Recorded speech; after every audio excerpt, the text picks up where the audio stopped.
नमस्कार साथियों, मेरा नाम है आर.के. सिंह। संस्कृति आईएएस यूट्यूब चैनल पे आप सभी का स्वागत है। बात करें तो इजराइल में इस समय एक खास होड़ देखने को मिल रही है और इजराइल में सैनिकों की मृत्यु के बाद उनके जो स्पर्म है वो निकाले जा रहे हैं। ये न्यूज़ खास तौर पे चर्चा में है क्योंकि सैनिकों की मौत के बाद स्पर्म निकालने की एक होड़ सी मची हुई है इजराइल में। तो आज इसी न्यूज़ की चर्चा करने वाले हैं कि आखिर इजराइल में इस तरह की जो होड़ देखने को मिल रही है, आखिर इसके पीछे कारण क्या है या इसके कौन से महत्वपूर्ण प्रभाव हैं, उनकी आज चर्चा करने वाले हैं और उनसे जुड़े हुए जो भी अहम पहलू हैं उन पर हम बात करेंगे। डिटेल से हम देखेंगे कि आखिर ये पूरा मामला है क्या और इससे जुड़े हुए जो भी अहम पहलू होंगे उन पर हम बात करेंगे। ये न्यूज़ देखने आ रही है कि इजराइल के जो भी सैनिक हैं, उनकी सैनिकों की जो मौत हो रही है, उन सैनिकों की मौत के बाद वहाँ के जो मरे हुए सैनिक हैं उनके जो स्पर्म है वो वहाँ पर निकाले जा रहे हैं। और इस कारण से देखें तो वहाँ पर इस तरह की जो घटनाएं हैं ये एक दो नहीं है बल्कि असंख्य एक तरह से देख सकते हैं कि घटनाएं ऐसी देखने को मिल रही है। क्योंकि हाल के वर्षों में देखेंगे जो पोस्थमस जो स्पर्म रिट्रीवल है, जिसे हम क्या बोलते हैं, हम PSR बोलते हैं। क्या बोलते हैं? तो इसे हम PSR कहते हैं। ये क्या है? ये पोस्थमस स्पर्म जो रिट्रीवल है, यानी कि किसी भी पुरुष की मृत्यु के बाद उसके स्पर्म निकालकर भविष्य में संतान उत्पन्न करने की प्रक्रिया, और यही जो प्रोसेस है ये PSR कहलाती है। और ये जो प्रक्रिया है इस समय इजराइल में खास तौर पे देखने को मिल रही है और ये प्रक्रिया समाज, चिकित्सा और जो भी कानून है उसके लिए एक नया जटिल भावनात्मक एक प्रश्न बनकर उभर चुकी है और इसी की आज हम डिटेल से चर्चा करने वाले हैं और इससे जुड़े हुए जो भी अहम पहलू हैं उन पर हम बात करेंगे। अब देखिए, यहाँ पर ये जो पोस्थमस स्पर्म जो रिट्रीवल है ये खास तौर पे इस समय चर्चा का विषय बना हुआ है क्योंकि ये जो प्रक्रिया है ये सामान्य नहीं है। और ये आखिर ऐसा क्यों हो रहा है? क्योंकि इससे जुड़े हुए कई सारे जो मामले हैं वो इजराइल के संदर्भ में देखने को मिले हैं। जैसे कुछ केस स्टडी की हम चर्चा करेंगे। जैसे एक केस स्टडी है जिसमें आप देख सकते हैं कि मंगेतर के मरने के 1.5 वर्ष बाद मां बनी इजराइल में एक महिला। अब ये जो मामला है ये पोस्टमार्टम स्पर्म रिट्रीवल का है और इसी तकनीक की मदद लेने के द्वारा क्या की गई है कि पिता के मरने के बाद भी जो महिला है वो मां बनी है। तो इस तरह की जो घटनाएं हैं वो इजराइल में खास तौर पे देखने को मिल रही हैं और इस कारण से आप देखेंगे तो जो IVF जो तकनीक है वो एक नई कहानी इजराइल में रच रहा है। और इसमें खास तौर पे जो पोस्थमस जो स्पर्म रिट्रीवल है उस तकनीक का इस्तेमाल किया जा रहा है। इसमें आप देखेंगे किस तरह की जो भी घटनाएं हैं उन घटनाओं का जो एक असर है वो इजराइल में देखने को मिल रहा है और इस कारण से बहुत सारे लोग इसको अपने भावनात्मक या कह सकते हैं कि अलग अलग संदर्भों में ले रहे हैं। जैसे अगर देखेंगे तो एक घटनाक्रम जिसकी हम चर्चा कर रहे हैं, इसमें घटना है कि डॉक्टर हदास जो लेवी हैं 35 वर्ष की, इन्होंने 11 जून 2025 को एक बेटे को जन्म दिया और इस बेटे का जो पिता है यानी जो कैप्टन नेतनेल है, इसकी जो मृत्यु है ये कब हो चुकी है? तो ये दिसंबर 2023 में हो चुकी है। मृत्यु के तुरंत बाद जो PSR प्रक्रिया है उससे क्या किया गया है कि उस व्यक्ति का जो मरा हुआ सैनिक है उसका जो स्पर्म है उसे सुरक्षित रखा गया है और उसके बाद उसी स्पर्म से उस महिला ने बच्चे को जन्म दिया है। महिला का कहना है कि मैंने अपनी परिवार की शाखा को खत्म नहीं होने दिया है और ये बच्चा मेरे मंगेतर की क्या है, एक विरासत है। तो इस तरह से विरासत का जो प्रतीक है वो इजराइल में इस प्रक्रिया के द्वारा देखा जा रहा है और ये भी कहा जा रहा है कि इस तरह की जो भी स्थितियां वहां पर देखने को मिल रही हैं इससे कई सारी जो कानूनी मसले हैं वो भी देखने को मिल सकते हैं।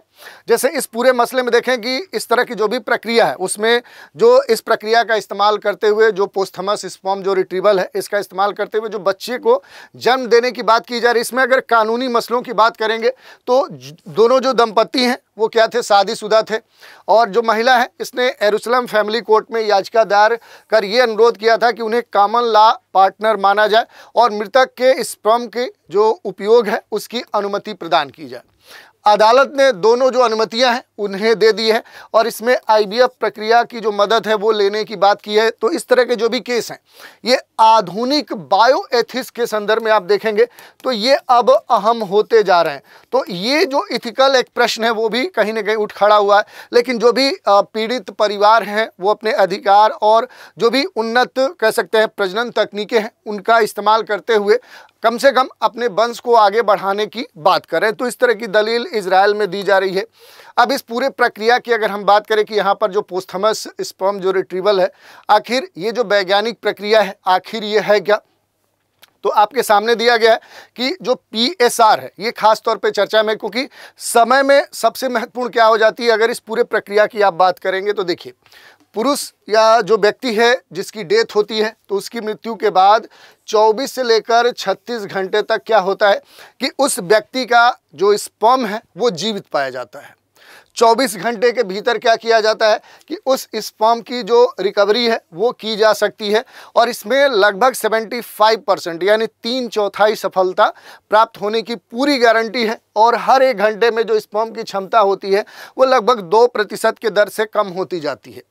लगभग 72 घंटे तक कुछ कोशिकाएं क्या रह जाती हैं, वो जीवित रहती हैं और उसके बाद तकनीकी इसमें कदम उठाया जाता है। जो भी टेस्टिकल्स हैं उनसे क्या होता है कि सुई के द्वारा जो लिक्विड है वो निकाला जाता है। जीवित जो स्पर्म है वो खोजकर क्रायो फ्रीज किया जाता है, यानी उसे पूरी तरह से प्रिजर्व किया जाता है। फ्रीज था के बाद स्पर्म की 39% जो क्षमता है वो कम हो जाती है, लेकिन ये बरसों तक क्या हो सकता है, ये पूरी तरह से सुरक्षित रखा जा सकता है। और उसके बाद IVF की तकनीक से क्या किया जा सकता है कि वो व्यक्ति जो मर चुका है उसका स्पर्म किसी महिला के गर्भाधारण में उसे कह सकते हैं कि वहाँ रखकर क्या किया जा सकता है कि वो गर्भवती हो सकती है। तो इस तरह से आप देख सकते हैं कि ये पूरा जो प्रोसेस है ये अब देखने को मिल रहा है इजराइल में। और इसमें सबसे महत्वपूर्ण बात क्या देखने को मिल रही है, तो वो IVF देखने को मिल रही है, यानी कि इन विट्रो जो फर्टिलाइजेशन है। तो ये क्या है, एक पूरी तरह से निषेचन की एक कृत्रिम विधि है। इसमें क्या होता है कि जो भी अंडाणु है उस अंडाणु और शुक्राणु को माँ के गर्भ में विकसित करने के लिए क्या किया जाता है, उसके गर्भ के बजाय एक लैब में विकसित किया जाता है। और इसमें किसी भी महिला के अंडाशय से अंडाणु क्या किए जाते हैं, वो निकाल कर उसका संपर्क द्रव के माध्यम से शुक्राणु से कराया जाता है। और इसके बाद जो भी निषेचित अंडाणु है उसको महिला के गर्भाशय में क्या कर दिया जाता है, वो प्रवेश करा दिया जाता है। तो इस पूरे प्रक्रिया के द्वारा क्या किया जाता है कि एक तरह से IVF तकनीक का इस्तेमाल किया जाता है। अब इससे जुड़ी हुई जो भी महत्वपूर्ण बातें हैं अगर उनके बारे में हम देखेंगे तो देखिए, सहायक एक प्रजनन ये तकनीक है और इसमें जो आयु सीमा की बात कही गई है कि IVF विशेषज्ञों के अनुसार 25 से लेकर 35 वर्ष की आयु समूह गर्भाधारण के लिए सबसे क्या होता है, सही समय होता है। एक महिला के चरम प्रजनन का जो समय होता है वो किशोरावस्था के अंत यानी 20 के दशक के अंत के बीच में रखा जाता है। तो इस तरह की बातें कही गई हैं, यानी लगभग 45 ईयर्स की जो आयु है उस तक प्रजनन जो क्षमता है वो इतनी लगभग कम हो जाती है कि स्वाभाविक रूप से आप देखेंगे कि किसी भी महिला के लिए गर्भवती होना एक तरह से डिफ़िकल्ट हो जाता है। और इसीलिए लगभग 50 वर्ष की जो आयु मानी जाती है वो जो 50 वर्ष है उस वर्ष तक क्या की जा सकती है कि एक जो लिमिटेशन है वो महिलाओं के संदर्भ में रखी जा सकती है। इसमें एक दो चीज़ें और हैं जिसको आप देख सकते हैं, जैसे अधिक उम्र में जो भी गर्भाधारण है वो क्यों उचित नहीं है, क्योंकि आयु जब बढ़ती है, जैसे जैसे महिला की आयु बढ़ती जाती है तो अंडाशय और उसके अंदर जो भी मौजूद अंडे हैं उनकी जो उम्र है वो भी बढ़ती है। अंडों की संख्या धीरे धीरे कम होती जाती है और शेष अंडों में असामान्य जो गुणसूत्र है वो होने की संभावना सबसे क्या हो जाती है, वो अधिक हो जाती है। आयु की एक सीमा है और उसके बाद कई सारी जो जटिलताएं हैं जैसे ब्लड प्रेशर है, डायबिटीज़ है, हार्ट से संबंधित बीमारियां हैं, मेटाबॉलिक जो बहुत सारे प्रॉब्लम्स हैं, मोटापा जैसे है, या स्वास्थ्य समस्याओं का जो प्रभाव है वो तेज़ी से बढ़ने लगता है। और इसका प्रभाव कहाँ पर देखने को मिलता है, तो मदर और चाइल्ड दोनों के ऊपर देखने को मिल सकता है। अब अगर इजराइल में हम बात करेंगे तो इजराइल में जो भी ये पोस्थमस स्पर्म रिट्रीवल है ये इसके जो मामले हैं वो लगातार बढ़ रहे हैं। जैसे आप देखिए वहाँ का जो भी हेल्थ मिनिस्ट्री है उसका ये कहना है कि लगभग 236 जो आवेदन है जिसमें से 229 जो मामले थे उनमें स्पर्म का जो रिट्रीवल का मामला है उसमें पूरी तरह से रिकवरी की गई है। 250 से अधिक जो सैनिक हैं उनके स्पर्म निकाले गए हैं, अभी भी आवेदन वहाँ पेंडिंग है। और ये जो एक कह सकते हैं कि ये जो पैटर्न है ये इजराइल में दर्शाता है कि जो पोस्थमस स्पर्म जो रिट्रीवल है, ये पहले जो एक दुर्लभ स्थिति मानी जाती थी, दुर्लभ प्रक्रिया मानी जाती थी, ये अब सामान्य प्रक्रिया वहाँ पर होती जा रही है। और युद्धकालीन जो समाज है उसमें तेज़ी से इसका जो प्रचलन है वो देखने को मिल रहा है। तो अब इजराइल ही नहीं, बाकी दुनिया के देशों में ये जो प्रचलन है पोस्थमस स्पर्म रिट्रीवल का, इस प्रक्रिया का जो प्रचलन है अब वो पूरी दुनिया में आने वाले समय में और तेज़ी से देखने को मिल सकता है। युद्ध काल में अगर कानूनी जो एक स्थिति है उसकी अगर हम बात करें तो पहले क्या था कि माता पिता को कोर्ट की अनुमति लेनी होती थी। इसके लिए अनुमति मिलने से देरी होने से स्पर्म जो होता था वो नष्ट होने की संभावना बनी रहती थी। लेकिन अब जो लगातार इजराइल लगभग देखेंगे 2023 के बाद तो लगातार युद्ध में 22 के बाद भी देख सकते हैं कि वो युद्ध में क्या है, संलिप्त है। तो अब क्या की गई है कि जो अनुमति की प्रक्रिया थी, परमिशन लेने की जो बात थी, उसे पहले की अपेक्षा आसान किया गया। कई सारी मेडिकल टीमें इसके लिए कहीं ना कहीं देखें तो रिकवरी में लगी हुई है। तो प्रशासन के स्तर पे पहले से अब स्थिति और बेहतर की गई है। और इजराइल में जो पोस्थमस स्पर्म रिट्रीवल है, इसके जो कारण है कि आखिर इस तरह की प्रक्रिया वहाँ पर इतनी तेज़ी से क्यों बढ़ रही है, तो दो कारण हो सकते हैं। पहला तो एक सोशल काज हो सकता है, दूसरा इमोशनल हो सकता है। तो परिवार या वंश की जो परंपरा है कि हमारा जो परिवार है वो और आगे बढ़े, तो इजरायली जो समाज है उस समाज में जो परिवार है, जो वंश है, उसकी जो स्मृतियां हैं वो एक अवधारणा के तौर पे स्वीकार की जाती हैं। और वहाँ पर माता पिता का एक सामान्य तर्क होता है कि हम अपने बेटे की जो ब्लड लाइन है वो हम खत्म होने नहीं देना चाहते हैं, और उस ब्लड लाइन को फिर से आगे कंटिन्यू करने के लिए ये जो पोस्थमस स्पर्म रिट्रीवल है, इस प्रक्रिया का जो सहारा है वो खूब वहाँ पर प्रचलित हो रहा है। दूसरी बात देखिए कि जो भी कह सकते हैं पार्टनर्स हैं, चाहे वो शादीशुदा हों या कह सकते हैं कि दूसरे तरीक़ों से हों, तो उनके जो एक इमोशनल जो एक रिलेशन है जिसमें कई पार्टनर इसे मृत व्यक्ति की जो विरासत है उसे आगे बढ़ाने के रूप में देखते हैं। शोक के अर्थ खोजने की कोशिश की जाती है। जो भी यहाँ पर आप देखेंगे जो पोस्थमस स्पर्म रिट्रीवल है, ये ग्रीविंग फैमिलीज़ को क्या करता है, एक भावनात्मक कह सकते हैं कि समर्थन देता है, सपोर्ट देता है।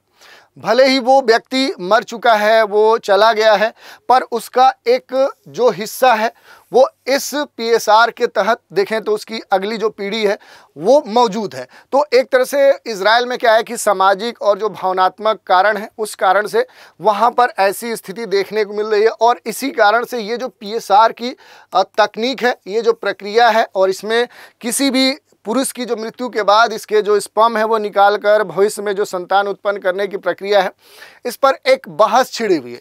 जैसे आप देख सकते हैं नीतिगत स्तर पे ये कहा जा रहा है कि इसमें मृतक जो है, जो व्यक्ति मर जा रहा है, उसकी कोई सहमति नहीं रह रही, क्योंकि वो तो मर चुका है, उसके बाद उसका स्पर्म लिया जा रहा है। तो ये एक बड़ा प्रश्न है कि क्या उस व्यक्ति की ये पहले से सहमति थी कि नहीं, ठीक है हम मर जाएं तो पोस्थमस स्पर्म रिट्रीवल तकनीक के द्वारा उसका जो वंश है उसके माध्यम से और आगे बढ़ाया जाए। तो क्या मृत व्यक्ति ये चाहता था? ये एक महत्वपूर्ण प्रश्न है कि उसकी जो मृत्यु है उसके बाद उसकी संतान आगे बढ़े, या बिना स्पष्ट सहमति के जो ये तकनीक का इस्तेमाल किया जा रहा है, क्या इथिकल स्तर पे, नैतिक स्तर पे गलत नहीं है? तो एक ये बड़ा प्रश्न अब उठ खड़ा हुआ है। बच्चे के अधिकार और उसका जो फ्यूचर है, क्योंकि जो भी उत्तराधिकार है, उसकी जो पहचान है, उसकी कानूनी स्थिति क्या हो सकती है, भविष्य में ऐसे बहुत सारे जो प्रश्न हैं उस आने वाले बच्चे के संदर्भ में उठ खड़े हो सकते हैं, जिसकी खास तौर पे इस तकनीक में चर्चा हो रही है। इसके अलावा देखिए जो माता पिता वर्सेस पार्टनर का जो एक अधिकार है, ये भी एक महत्वपूर्ण मुद्दा है, क्योंकि अधिकांश जो एप्लीकेशन आ रहे हैं उसमें क्या है कि जो मदर और जो फादर है, यानी जो पेरेंट्स हैं उस व्यक्ति के, उसके तरफ से आ रहे हैं या फिर उस पार्टनर के, उसके पार्टनर की तरफ से आ रहे हैं। तो आने वाले समय में एक कह सकते हैं कि अधिकार से संबंधित जो विवाद है वो भी देखने को मिल सकता है। और मृत्यु जो होने की बात कही जा रही है, गरिमा की, पोस्थमस जो डिग्निटी है, कि क्या शरीर से स्पर्म निकालना मृतक की जो गरिमा है उस गरिमा पर प्रश्न चिन्ह नहीं खड़ा करता है, क्योंकि ये भी अहम हो जाता है। और धर्म और अगर कानून की बात करेंगे तो इजराइल में ये धार्मिक, दार्शनिक और कानूनी स्तर पे देखें तो एक डिबेट हो चुका है, उसका एक गंभीर विषय बन चुका है क्या पोस्थमस स्पर्म रिट्रीवल जो प्रोसेस है और इस प्रक्रिया का तेज़ी से बढ़ता हुआ जो चलन है वो इस समय खास तौर पे इजराइल में आप देखेंगे तो चर्चा में है।